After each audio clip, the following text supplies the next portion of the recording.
This is Career Lab with Levi and Bobak, the podcast that features fascinating pathways to success and the people who have navigated their own journeys in this ever-changing and fast-paced modern economy.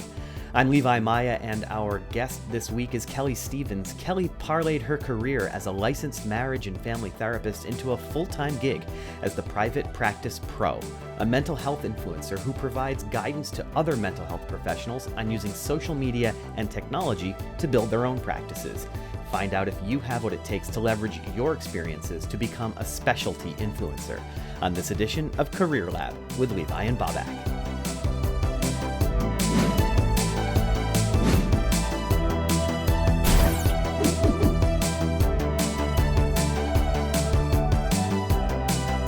Welcome to Career Lab with Levi and Bobak. I'm Bobak Babahanian from the Lighthouse Studio. We are so excited for today's show. Levi, how are you? You look good in blue. Sharp. Thank you. Yeah. This is one of my favorites. Pickleball. Are you thumbs up, thumbs down? What do you think? Thumbs are up. I played once. Elise my wife bought me a paddle and ball for Father's Day. I haven't used that yet, but I did play on a little vacation. I played once, and I barely had to move, and I felt like I exercised. So I think I'm in. It's like slow speed tennis, right? You play with a wiffle ball. Yeah, it's the racket's probably in between a ping pong paddle and a tennis racket. It's a stone racket, a pickleball racket, and then it's like a little yellow wiffle ball, and yeah, I liked it. All right, well, I'm in. I like slow speed tennis. I like that idea. Tennis is Are we fun. going to have a pickleball player on the show? We should have a pickle. Are there professional pickleball players? Oh yeah, yeah. We'll do that one week and then cornhole 2 weeks later. Awesome. Yeah. Well, we have a interesting guest tonight, someone who has found a unique way to parlay one career into a next. Kelley Stevens is a licensed marriage and family therapist, and her latest endeavor is providing online courses, workbooks, and workshops in business development to mental health care professionals. Leveraging her social media presence, she has developed multiple income streams, a proficiency that she now imparts to fellow therapists. Kelley remains committed to elevating clinical care while tackling burnout by teaching mental health professionals about effective business practices. Kelley, welcome to the show. Thank you. I didn't know you were going to read it. Oh, you didn't? You just thought that I wanted to know what it was for prep? Yeah. I thought maybe it'd be stuck in a paragraph somewhere. And what's it like hearing it back? Was it overwhelming? It wasn't overwhelming, but I was like, oh God, I might have toned it down a little bit, As long as you wrote it and not AI, then we're fine. AI did not write it. Although ChatGPT has been interesting in the last few months of everything I do. So I've been experimenting with it and using different AI and sort of things. So well, let's jump into it. Yeah, we were going to foreshadow that later, but since you brought it up. Tell us. You guys should have some AI people that come in and talk. That'd be great. Well, we ask every guest how AI is impacting their profession. So tell us, what are you doing with AI? It sounds like it's become a big part of your workflow. Yeah. So it's kind of interesting. So I have two hats, right? So I'm a therapist, number one, and that's what my training is. And I really use no AI in the traditional therapy realm. And then I do a lot of social media content and online courses and workbooks and that sort of thing for therapists and teaching them how to open their own businesses. So in that sense and in that area of my career, I use AI. So a few things. I feel like I've just been dipping my toe in it. So I've used ChatGPT to help me write captions on Instagram. And usually the way I do it is I'll say, I'll voice memo ChatGPT. I'll have it on my phone.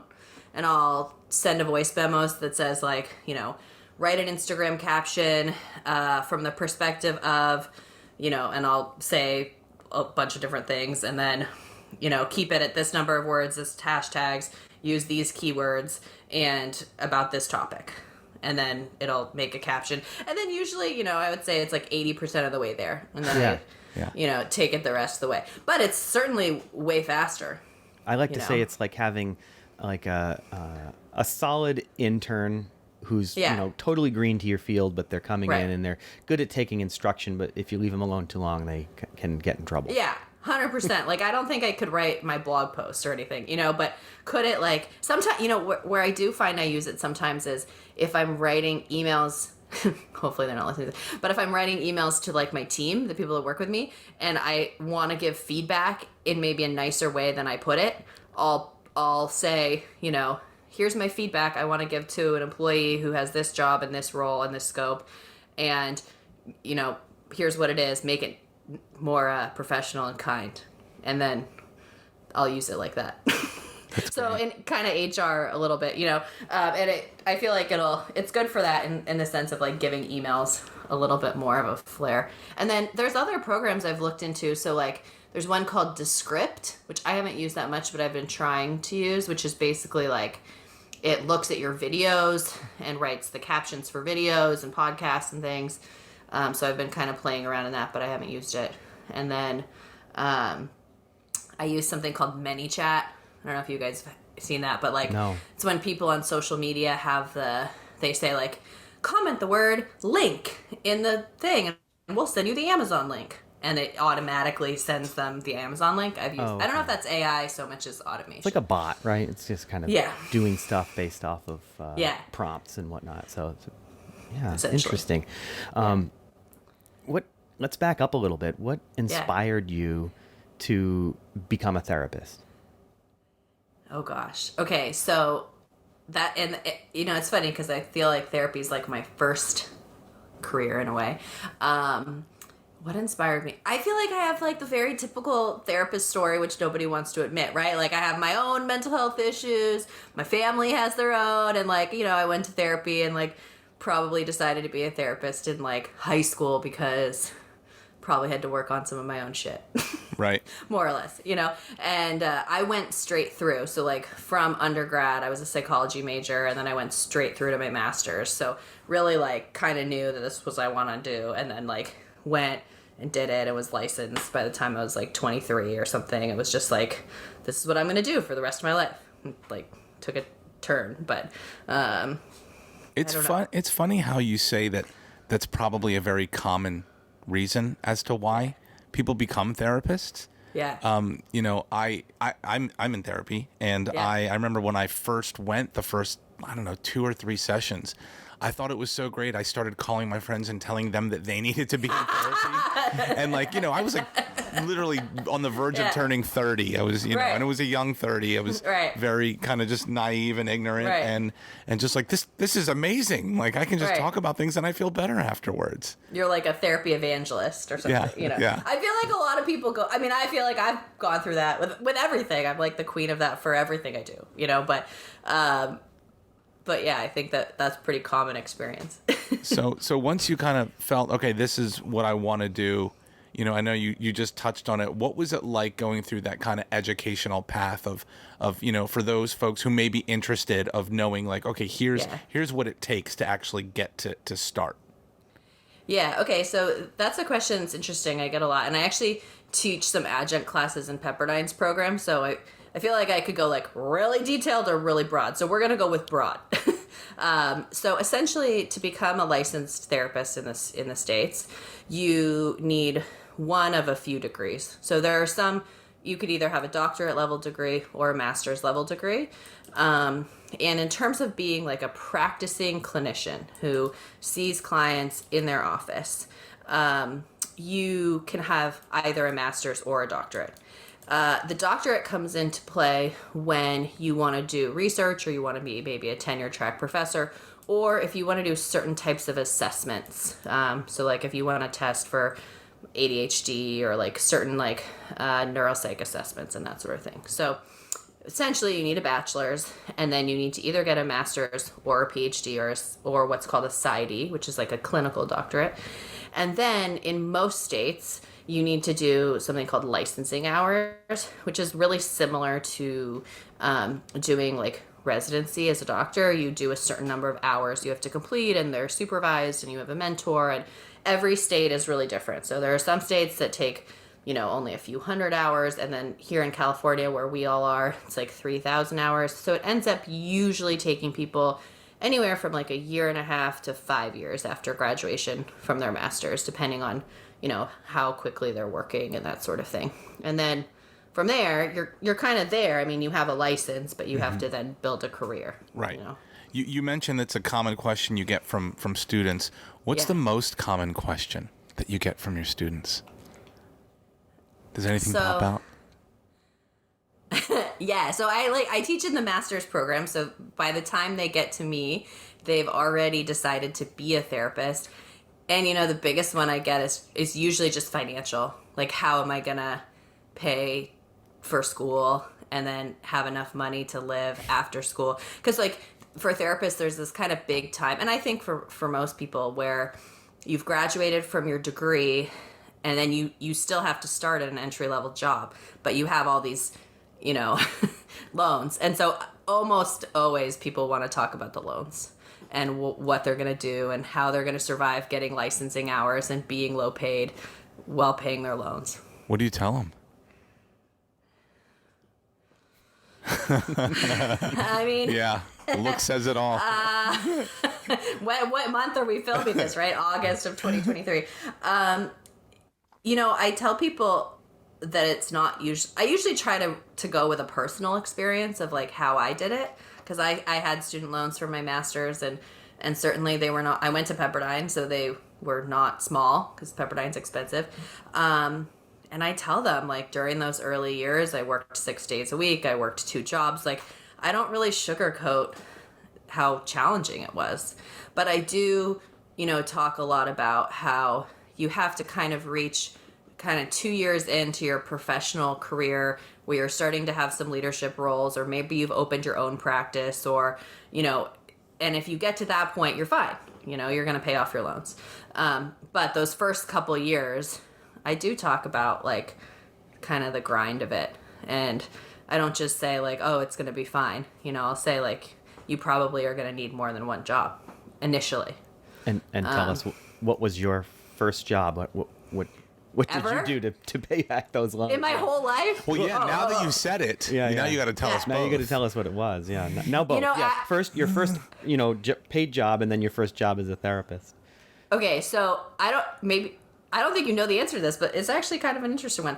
So my first paid job, I had like not boring jobs, but I worked at the farmer's market. I worked at a deli. Like, I worked at Montecito Deli. They're still there in high school. And then I worked at the farmer's market. But to pay for graduate school, I actually owned a wedding photography business. Oh. So I tried to think to myself, like, what can I do that's only 1 day a week that will pay me a significant amount of money on that one day, and that's kind of flexible? So I shot weddings, and this was like pre-Instagram, pre-social media wedding content. So like, if I was doing this now, I would, starve essentially. Like, but I did that, and that paid for a huge chunk of it. And then I also worked in rehabs. So like in Malibu, there are all these like luxury rehabs. And so I would work in those from maybe like 5 to 11 at night after school and after my normal job. And they're these beautiful, like if you've watched like any of the rehab reality shows on TV, they have like professional chefs. And so I would get dinner and like, I wasn't getting paid very well, but I was being fed, and I was in my 20s. So, those were my 2 kind of side hustles. And then during the day, I would get my licensing hours for those kind of couple years after graduate school. And I did get paid to do those, which nowadays most people do. But at the time when I was in school, you still weren't like legally required to pay people to do that. Yeah, now you can't really have unpaid internships. Right. TV and TV news in particular was famous for unpaid internships, and then your first job was almost unpaid. So yeah. I mean, my like first professional job was still like $16 an hour, which is crazy to think about. But yeah, I was paid. So in that sense, I was lucky. But yeah, I for sure was in the era of unpaid internships and did plenty of them, And then your first gig as a professional clinician? I was paid. So my first gig as a professional clinician, so I was unlicensed. So you work those like 2 years unlicensed. And my first one, I was paid like $16 an hour. Okay. And I stayed for like 3 months. Because like if you live in West Los Angeles, $16 an hour, even if you're working full time, doesn't pay your rent, let alone your student loans, you know?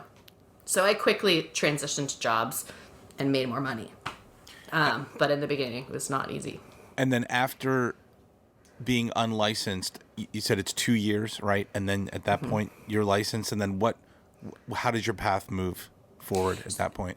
So it's interesting. You know, there's a lot of different settings where mental health treatment is offered, right? So, you know, we might think of like TV treatment, which is like traditional private practice, right?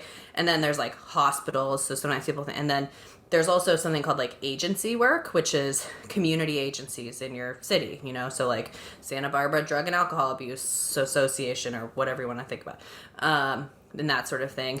And then there are also other settings, but I would say like most people kind of choose one of those paths, or maybe they'll work in like a group private practice.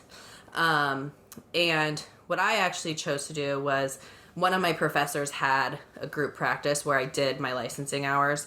And then I had this wedding photography business, and both of my parents are entrepreneurs. So my bosses ended up opening this kind of intensive outpatient big group practice. There were like 30 of us.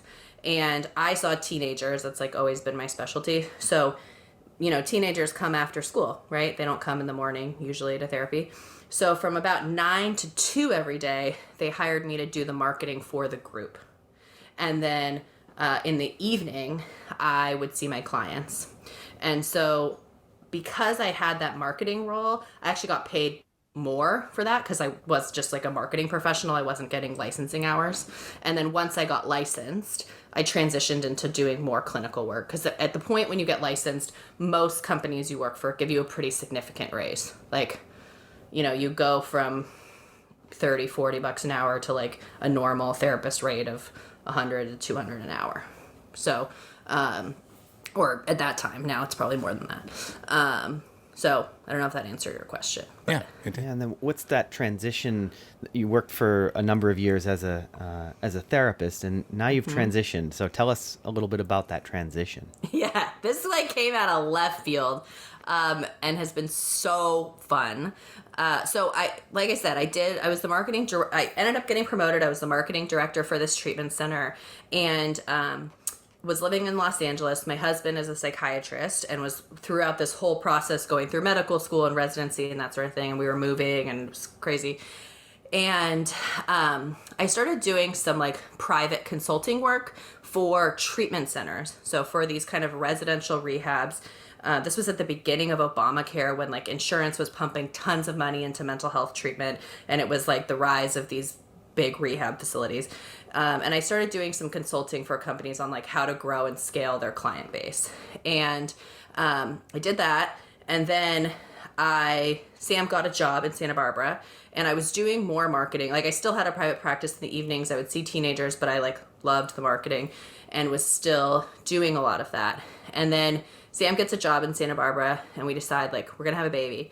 And I was like, okay, I'm going to take a year off, which was like a little crazy at the time. Like I went from working a lot of hours a week to like no hours a week. And then my son was born in March of 2020. So I promise I'm getting you to my answer. So I went from what like would have been probably like, you know, an 8 to 9 month maternity leave and then a reopening of a private practice and all that, all of a sudden was like no childcare for ever. So at first I went back to teaching at Pepperdine at night. So I would teach in their night program and then I would see Online, my client. virtually. Online. Yeah. I didn't drove down there because they were all online, right? It was still pandemic. And then I was still doing some consulting online in the evening.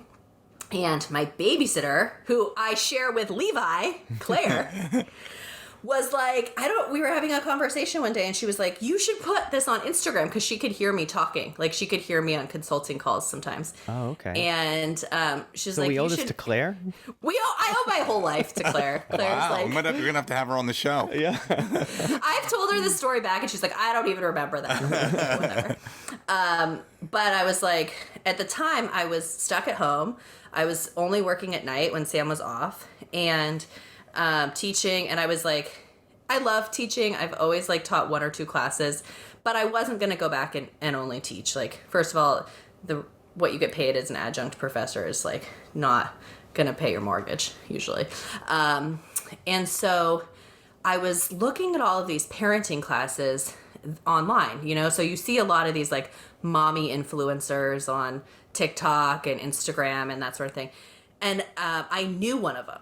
So I knew, or I had a friend who was the videographer for this big mommy influencer in the baby sleep space. Mm-hmm. And in 2022, she did like 62 million in sales on a course teaching babies how to sleep. And I was like, holy shit, you know, like, I mean, or in 2020. So like, granted, everyone was home in 2020. Online education was like a huge thing. And they wanted their babies to be sleeping because people wanted the babies no one else to watch them. And everyone was on their phones, yep. You know, so it was like, and therapists historically hadn't been on social media a lot. You know, we're taught in school to like really not be on social media. But all of a sudden, there was like the TikTok came on the scene in a bigger way, and Instagram was already huge. And so all of a sudden I saw this like rise of the TikTok, Instagram therapist. And so I just started filming content for that. And I thought like, well, if these like mommy educators who are talking about parenting and sleep and whatever can do that and can monetize their content, and I was like, I don't see a reason why I can't do that. And so I was home and I had nothing else to do. I think one of my first followers was Levi. And I think you said, you don't have to follow me. And I was like, yeah, I was like, don't do it. I still, like, to this day, like, don't always tell, like, people who I actually know. Because, you know, all of my content is geared toward therapists. Right. And so, yeah. So it was just a wild time because I grew really quickly, more specifically on Instagram. And I'm on the other platforms, but Instagram's kind of my main platform. And during that time, I created, like, my first online product, which was a course. Which I don't always suggest starting with now, but like that's what I started with.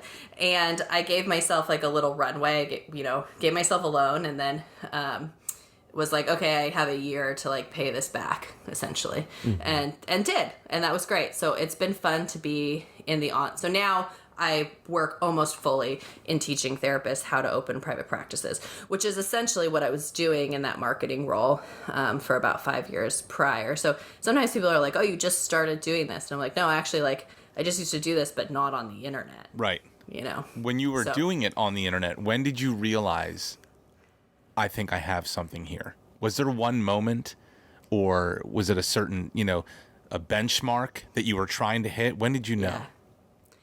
Yeah, no, there definitely was. So I launched my first course in like March of maybe 2 years ago. Gosh, I can't remember now. It's been about 2 years. And the first week I was like, my goal was like, I'm going to sell like 30 courses, And I did it. Like the launch sucked. Like I did not sell what I expected. And I was like, well, shit, basically it took me about like 30,000 to like build a whole online platform and everything. And I was like, I got to at least pay back that 30,000 to myself. And so I was like, well, I'm in this until I pay that back. So, and I didn't even get close on the first launch. And so I thought, well, like, I'm not gonna be able to do this. And then I like, honest to God, do not know what happened. But at about 3 months in, we just started selling. Like, it was selling the same product with the same messaging, but it just took a while. Search engine optimization takes a while, content building takes a while. And I went from about 10,000 followers on Instagram to about 30,000. Like, really, that jump came really quickly. And with that jump came a lot more sales. And then I started to kind of like expand my platforms. I had a podcast. I got on TikTok and some other things. I hired a team member to help me, so it wasn't just me and just my ideas all the time, which was huge. And she had a lot of good feedback and a lot of like harsh feedback, like we need to film videos this way, and this is how the content. Like I wasn't great at. I felt like I was really good at getting followers, but not good at getting them to buy from me. And so I needed that push to like sell to people, which, you know, none of us like want to do, or at least Right. I don't always want to do that. And then we started really selling. And that's when I was like, holy shit, like this is a job, you know? Because before that I was just like, I'm home and it's COVID and I think I could do it, but like, I don't know. And then once you kind of hit a benchmark, other companies start to approach you too, you know? Do you miss one-on-one patient interaction, and do you think it's something that you would go back to?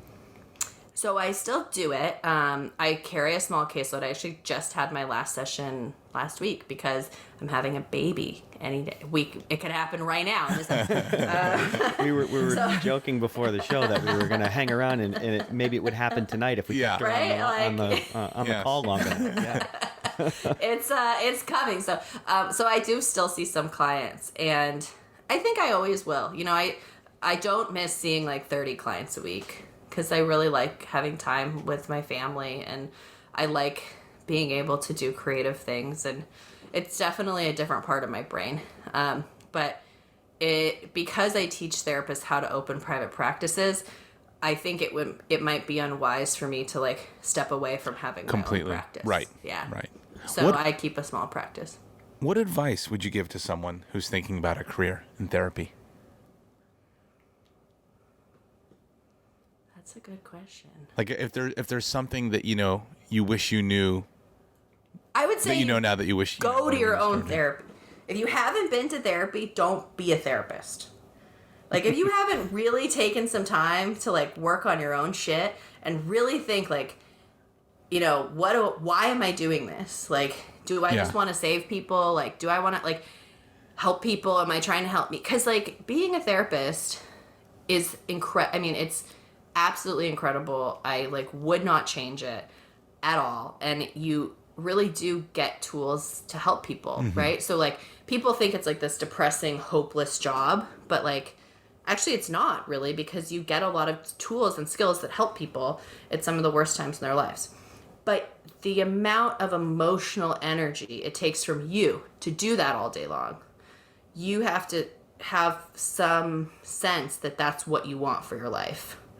And I think until you go to your own therapy, or at least until you like are used to sitting face to face with 7 or 8 people all day, every day, I would suggest doing that first before making the decision. Because I see people not do that and then wonder why they're so tired, you know? Or realize they need therapy themselves mid-session of giving someone else therapy.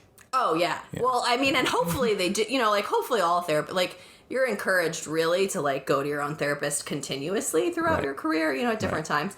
But yeah, I mean, that comes up, that they talk about, like we talk about that in school a lot. Like a client will say something and you're like, oh yeah, I probably need to work on that, you know? It's like a cardiologist needs to go on a run, you know, same sort of thing. I remember my dad had a cardiologist who smoked, so I don't know how. One of the recurring themes that comes up often with some of our guests is this idea of making lemons from lemonade, or using something that's negative to your advantage. It sounds like the pandemic, in a way, was something that you used to your advantage. Yeah. What are other major setbacks that you've faced in your career that you feel like you successfully used to your advantage? You know, I think the biggest one is, like, for me, is motherhood. And I hate to describe it as a setback, but in many ways it is. You know, I mean, you go from having, like, so much time, and, like, I definitely was, like, a mega workaholic. I love what I do, so I'd, you know, be at home on the couch watching TV in the evening working on something, to having to be really present when you get home. And in so many ways, it forced me to be so much more efficient with, like, my career and what I like, to be more clear on, like, what was background noise or what I was doing because I thought I should do it versus what was actually going to get me to where I wanted to go, you know? So parenthood is probably my biggest one. Did I say making lemons from lemonade? I don't know what I... Yeah. You know what I meant. We knew what you meant. You knew what I get it. Yeah, 100%. It was so insignificant, your error, that I didn't even notice it till you brought it up. ChatGPT would notice it. Yeah. Exactly. That's interesting that you said motherhood. You know, it's I was thinking early on when you said, you face these challenges, and then of course you're trying to sleep train a child during the pandemic. You're turning to other, to influencers and outsiders who've got these courses, and all of a sudden this problem of yours becomes, you see an opportunity to help other people through the medium, which is cool. I like it. Oh yeah, totally. I mean, I think like, I don't know, like I'm in like millennial land, I'm like in my 30s, and I think one thing I appreciate about social media is it like forced me to evolve with the technology. Mm-hmm. And I see that even now with AI is where we started in this episode, or other things that I think I really want to be cognizant as I get older to evolve with what the technology brings.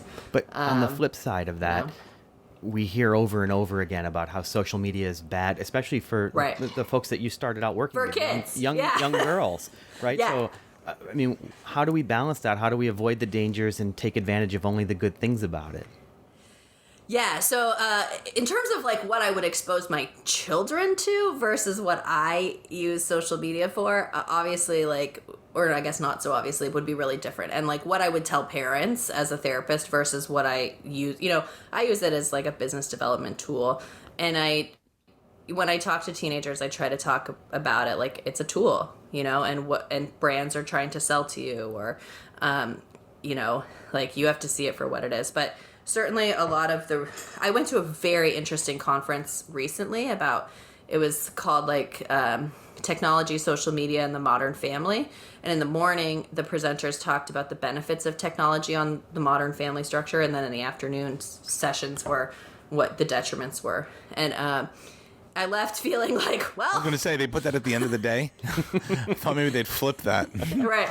But really, like, I didn't leave feeling like one way or the other. I certainly would like to wait as long as humanly possible to give my children a smartphone. Right. And I've like read the articles that say, like if you look at like the top people at different tech companies, none of their kids had access to the internet very early. Yeah.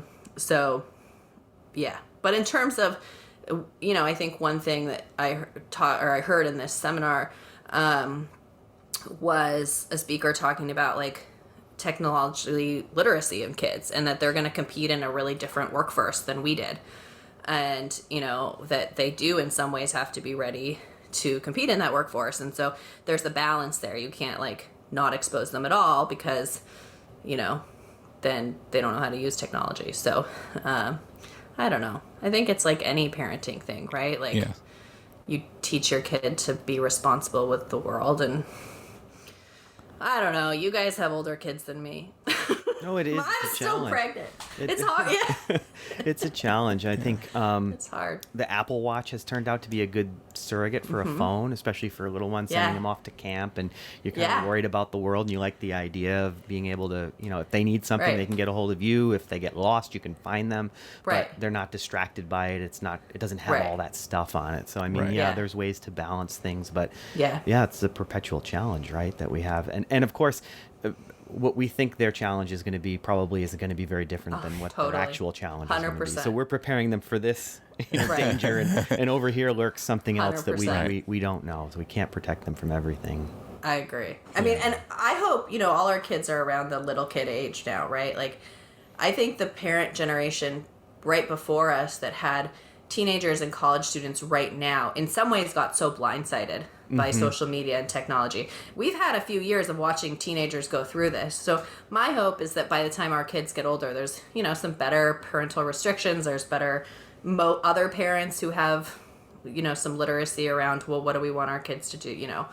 I don't know. I think we even underestimate the little ones coming up now who are looking at their older kids in high school and in college. They know them, they see what their challenges are, and they're trying to navigate the world, learning from the mistakes of people who've gone just before them. So I mean, I agree. Kelley, thank you so much. This was fun. So it was a lot of fun. if you're a therapist, or even if you're just interested in seeing what Kelley does, her website is theprivatepracticepro.com. You can find her on Instagram, TikTok, Threads. You're on Threads? Threads, yeah, man. Yeah. Like I That's said, still you around? gotta keep up. It was so Threads hot. is new. It was so hot day one. No, it's so hot day one, and then what happened? That's a whole other episode, my thoughts on Threads. And on YouTube at The Private Practice Pro. Thanks so much for being here with us. Appreciate it. Thanks for having me. All right. Well, thank you for being with us on this journey for this episode of Career Lab with Levi and Bobak. The show is available as an audio podcast on major platforms like Apple, Google Podcasts, and Spotify. Yeah, if you like what we're doing, visit careerlabpodcast.com to like and subscribe to us on YouTube and get notifications of new shows as soon as they drop. And we'll see you next time.